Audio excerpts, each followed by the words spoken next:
Hey there, I'm happy to be joined today with Scott Murray, who's a content specialist. And of course, anyone that knows me knows I love content marketing and obviously using as a podcast for content.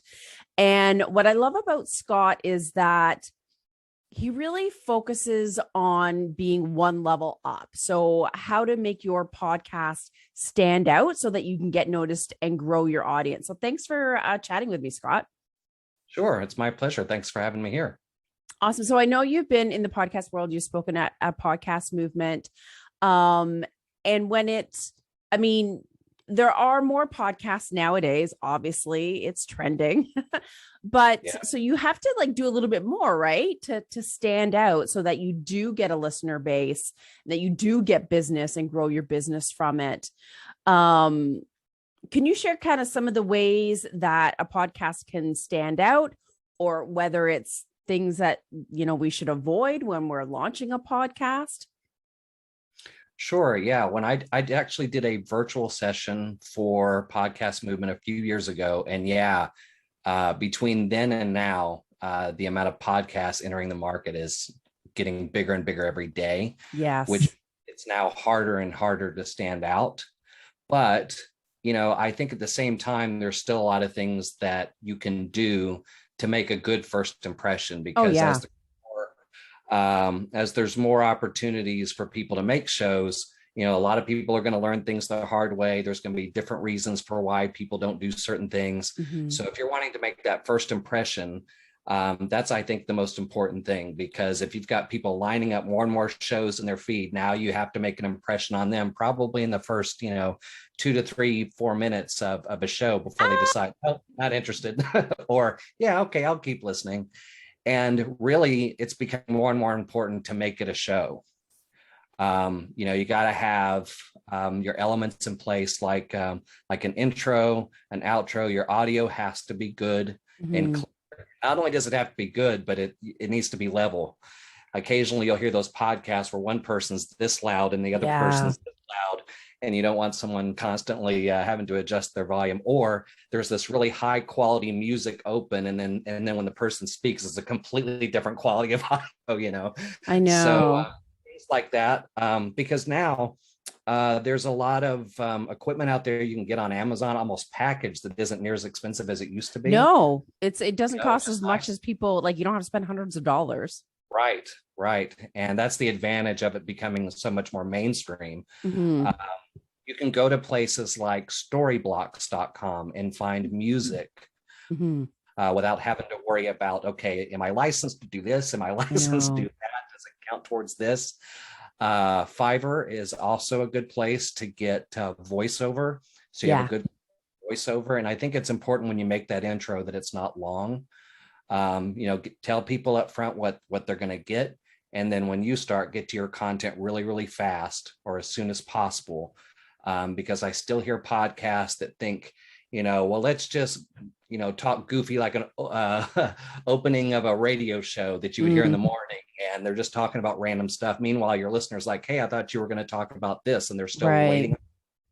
And that comes from planning a format that you stick to every single show, and always have kind of a clock in your head that, okay, is the listener getting value out of this? Is this going on too long? If it is, shift it and go into other places. So, if you can script things out, great. If you can follow something so you don't have to read, that's also a good idea, to follow a format. But there's a lot of really good resources out there that'll help you put at least a quality show together. That's perfect. And you brought up a couple of things that I kind of want to deeper dive into. So when you say format, like what do you mean?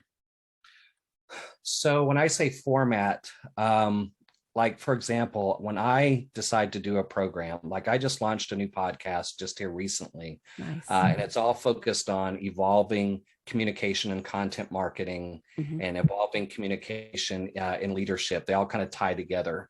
One usually impacts the other. So I already know going into this, right, that there's a few content marketing podcasts out there, right? So I have to sit here and think, while I can't completely reinvent the wheel, how can I structure the show Hmm. different from some of the others, where if I'm hitting that power listener that's already got several different content marketing shows, what are they going to get out of me other than maybe just that focus on communication? Right. So I actually started my audio work in 2007 when I was hired at the Dallas Fort Worth NPR affiliate to completely redo everything on-air fundraising. And I was actually not a big NPR listener, but I had a lot of success producing content there, fundraising content there. And the powerhouse program and the powerhouse voice for fundraising was Ira Glass.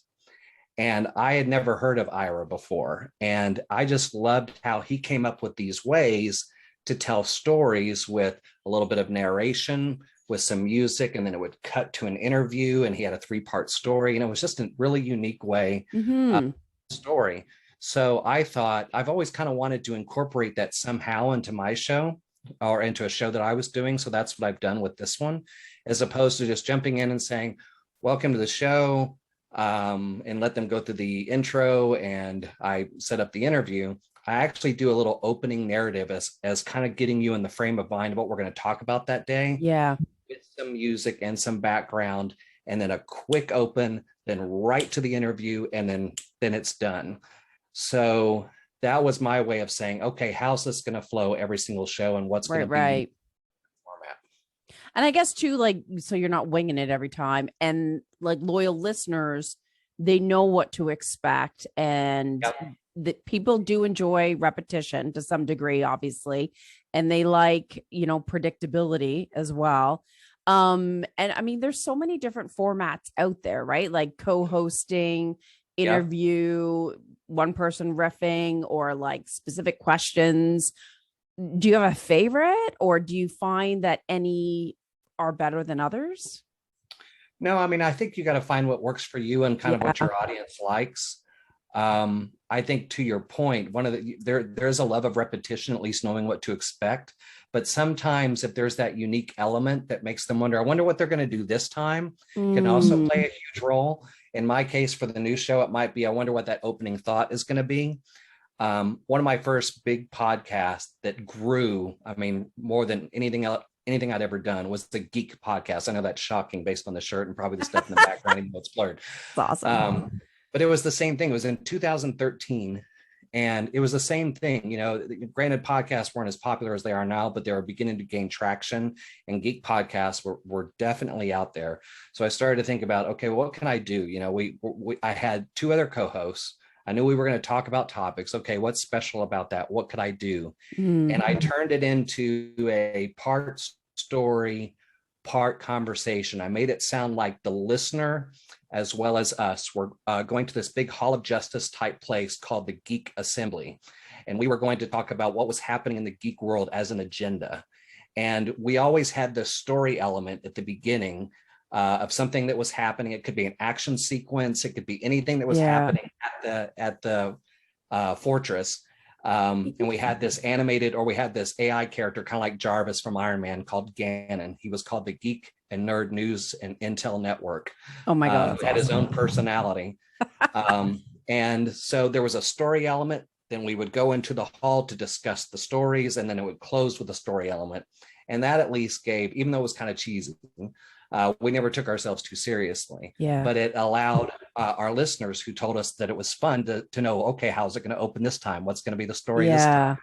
And we were still doing what geek podcasts do. We were talking about, news and movies and things like that, but we had our own way of doing it.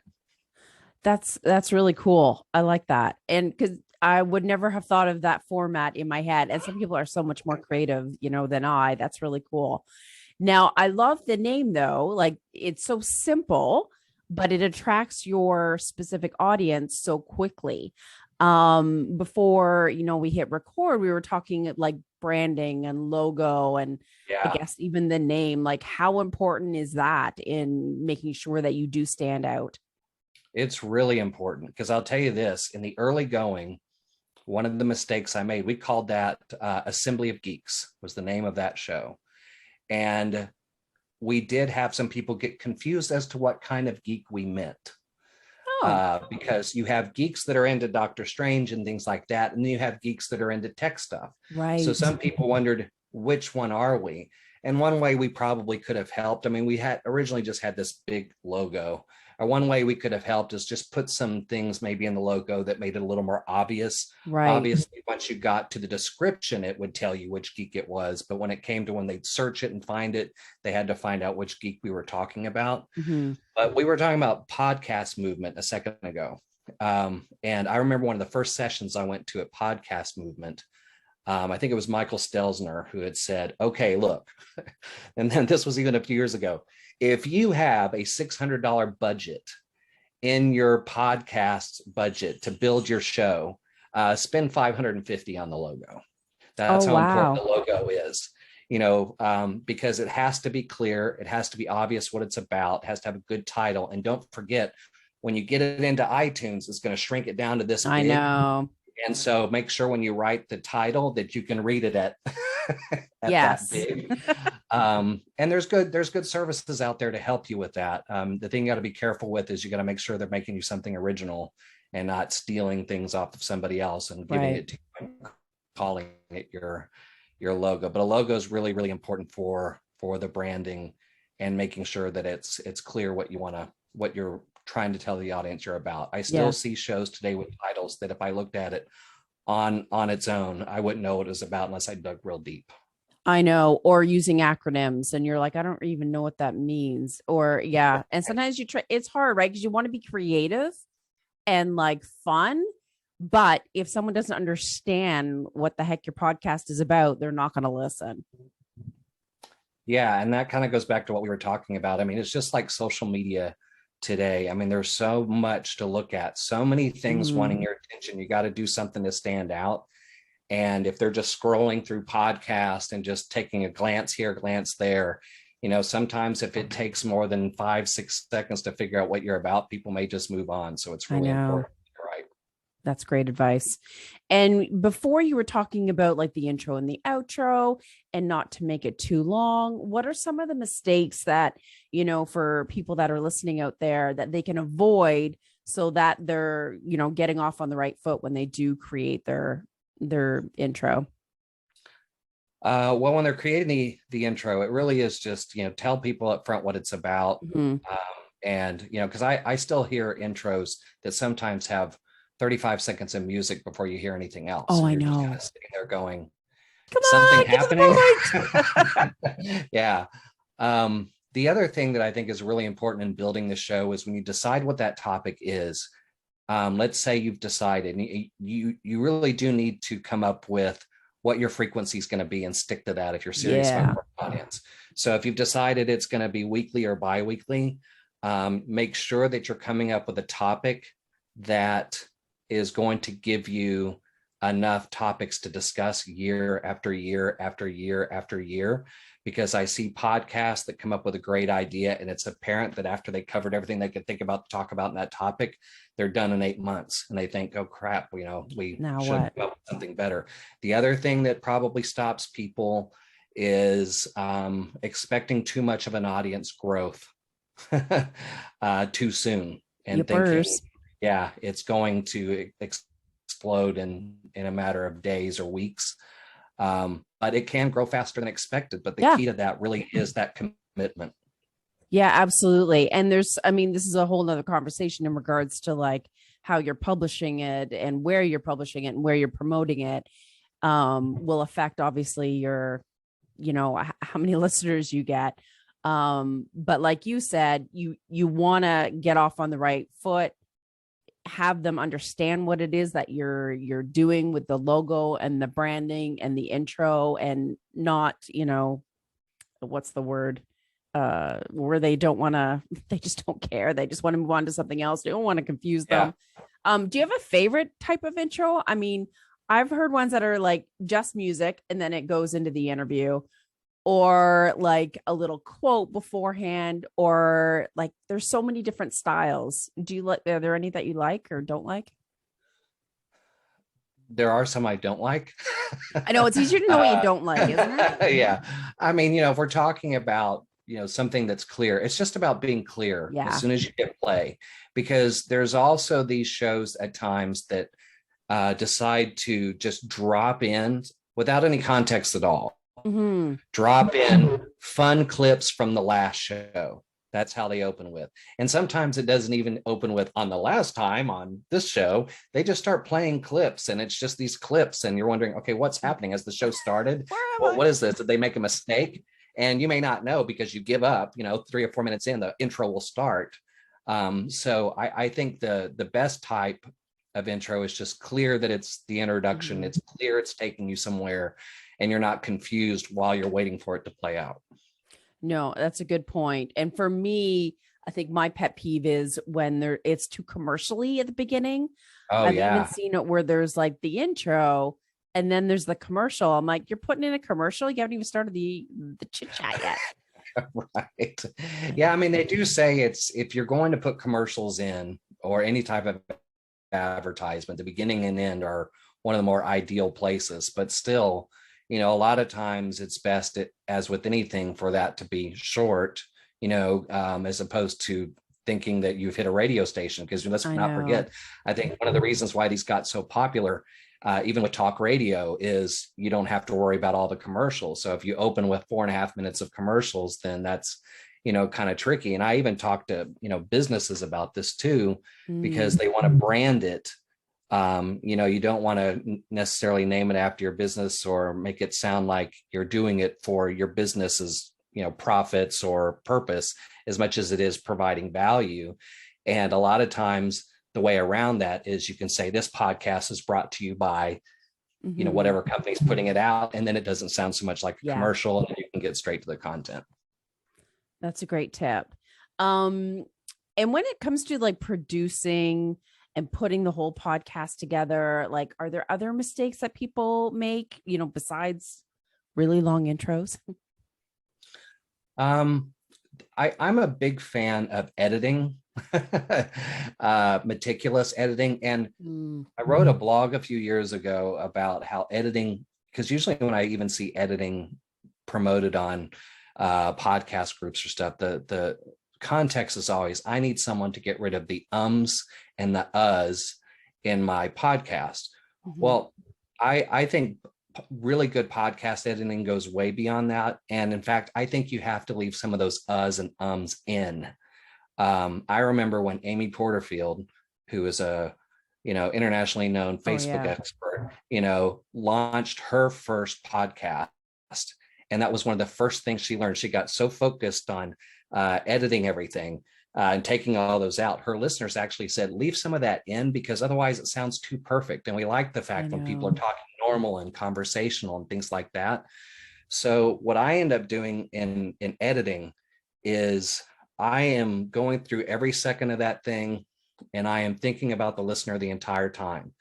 And sometimes, just with anything, when you get in the flow of just conversation, let's say you're doing a show and it's two friends and you're talking about geek culture, like we were talking about a second ago, and you get into the ebb and flow of things, and you're obviously going to make a joke because you're friends and you say something off the wall, or maybe you get off track for a few minutes. You got to listen for that, because that's going to happen in the natural flow of conversation, but the listener may not care.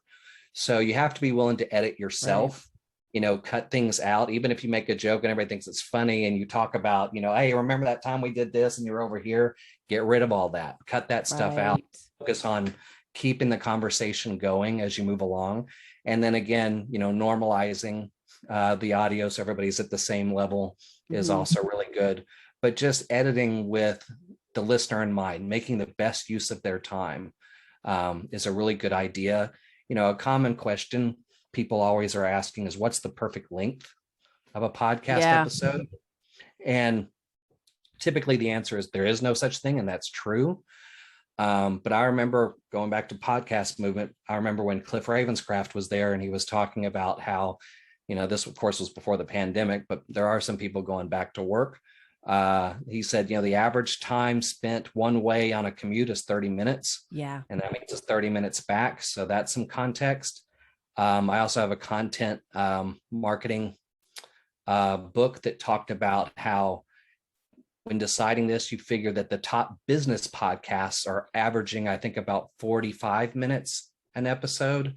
And there's a reason why TED Talks are as short as they are. I think they're 25 minutes, because they've already established that after that, people start to zone. Oh, So you might want to keep things kind of in that range. But at the same time, if the nice thing about podcasts is, if you have that conversation, let's say it's an interview, and most of your interviews generally last like 25 minutes, but you've got yeah. somebody on who's just fascinating and it goes an extra 15 minutes. It's going to be fine because you know that your audience is going to get more out of that. You're not going to care that it went long. They aren't either. But No, it's and if still you, not a bad yeah, idea to focus on that. I think so too. I had a new client and they're launching a new podcast and they got really hung up on like, what if it's 35 minutes? I'm like don't cut your guest off. Yeah. Like if you're in the zone and it's interesting to you and you've got good meat that's really valuable to your listener, like keep that going. But on the flip side, don't you beat a dead horse and like drag something on, but to me I'm like it's a guideline, right? Right. Yeah, it's a guideline and it's good to have it in your head. But Mhm. again, at the end of the day, you just want to provide value. And if that value goes a little longer than last week, it's Yeah. perfectly okay. And it'll be okay with your listener too. Yeah, I agree. I agree. Yeah, this has been a great conversation. So what if here's a question. So any podcasters that are currently producing, they've been doing it for a while. I find that podcasters are afraid to make change. So they're afraid to change the outro. They're afraid to change the format. What do you say to those people if they're like, oh, well, that's too late for me now to make, to stand out? I would say two things. One of the really great pieces of advice that I got, and I'll admit I got it late because I found myself going, Happens. oh my gosh, that would have been so nice to know like 2 years ago. Um, you know, uh, and that was when you decide to launch your podcast, it's not a bad idea to record those first 5, 6, 7 episodes and don't release them. Because if you might find in those first few shows, there are changes you're going to make Mhm. that by the time you reach episode 8, it might sound like a completely different show. And you've made those changes without having to take your listener through all those things you're working through as you're rolling it out. Oh, And that happened to me. That happened to me almost the exact way. And dang. what was tough about it, actually, I made two big mistakes in my first podcast. I did that. I had this kind of wacky opening and wacky format, but I had celebrity interviews in it too. And I managed to get one every single time. Nice. But I was always, I think part of my problem was I didn't think I was going to get those interviews right out of the gate because nobody was going to know who I was, but I was getting them. And that almost evolved my show into a interview show when that's not exactly what I thought would happen. Hmm. And it was such a change from episode 7. I think it was episode 7 when I realized this, that I actually deleted my first 6 shows off of iTunes, and they had good interviews on them. But I Oh, was so self-conscious about how much better this 7th one was going to sound. Whereas had I just had those interviews and utilized them, took that stuff out, and then uploaded them, it would have made a world of difference. But I think it's perfectly okay to change your show yeah. and make changes and make improvements. A mentor of mine is Mark Schaefer, and Mark was saying I the other like him. day that he just made changes to his show, and he, how big Mark is on content, and he Yeah. said we're always trying to improve and evolve our show. I think the biggest change you want to avoid is having to change your title. And I had that happen in that same show because that changes Yep. everything. So get that right. I know. Been there. Yeah, that's a tough change because people are wondering if it's the same show. And if it's not, then you got even bigger things to explain. But as I far know. as optimizing and tweaking and improving things, no, by all means, keep learning, keep improving. There's value to that. Yeah. I love it. And yeah, you get so much feedback along the way from other people or lessons learned, or this doesn't work for me, or it's not resonating, or, checking out your stats. I mean, it's just like any other marketing, right, Scott? It's like, Yeah. you kind of learn because your business is different. Your business changes, your audience changes. Yeah. Yeah. So don't be hard on yourself if you don't knock it out of the park right off the cuff. No, I mean it can be a value to make changes. And it also means that you're willing to find places to improve the show. Mm-hmm.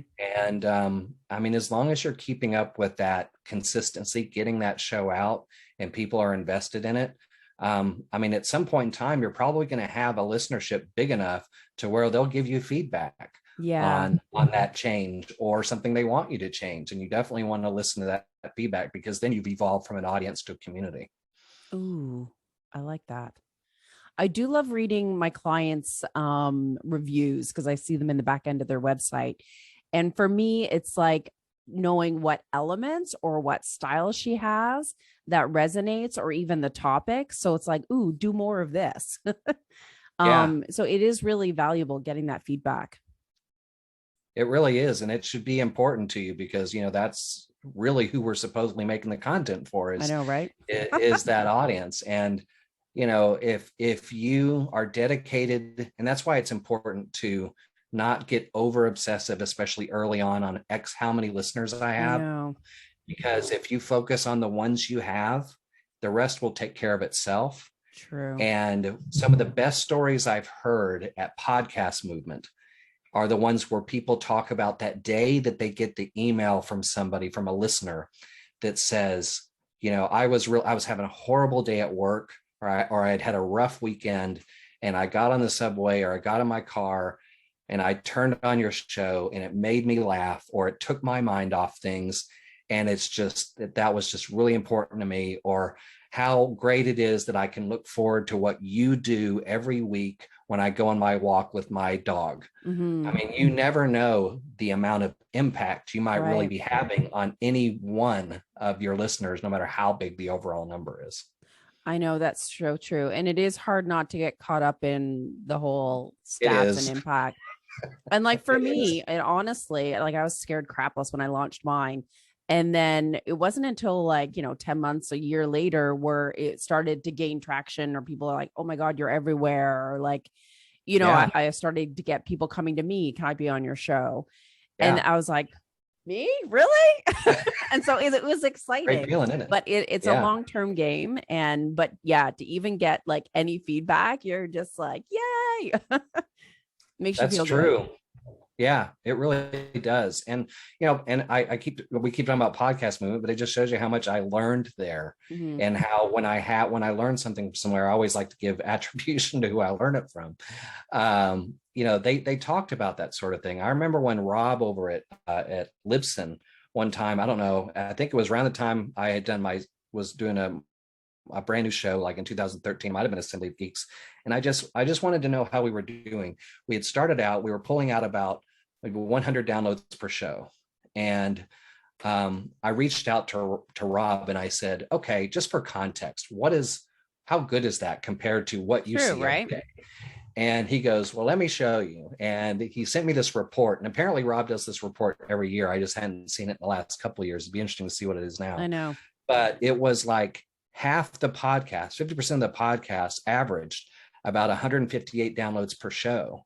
And then when you start getting into the thousands, you start getting into the top 10%, mm-hmm. top 8%, top 5%. And that was really good context, because I'm sitting here thinking, we keep at this and we're at 200 downloads per show. We're already doing better than half the podcasts out there.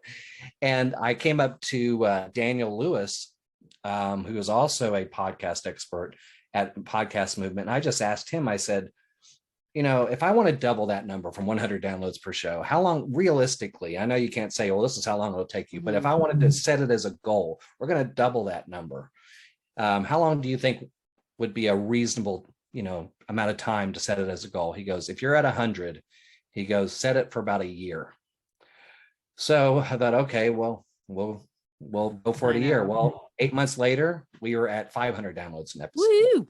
So it can still happen a lot faster, but that was because we stuck with it. Yeah, absolutely. Consistency pays off. It's like my favorite word. Yeah, it does. It really does. And it sets you off from the people. Yeah. And it sets you apart from the people who don't stick with it. I know the amount of podcasts that are launched and then bail, and it's large. And I think that's one of the reasons why sometimes people wait to decide if they're going to subscribe. They want to see who you are. Are Yeah. you, this is a good episode 1, but are you going to be here every other week or I every week? I'm know. going to find out first before I subscribe. True, true. Yeah. Well, you have given us some great tips for those that are already producing or about to launch, how to start off right so that you do stand out. So I really appreciate your feedback and your wisdom. Well, sure. Yeah. I And how think, can thank people you. find you, get in touch with you? The best place to find me is scottmurrayonline.com. Perfect. Awesome. And so connect with Scott. He's a wealth of information and of course, loves content. And so you're in my good books there. Oh, thanks. You are too.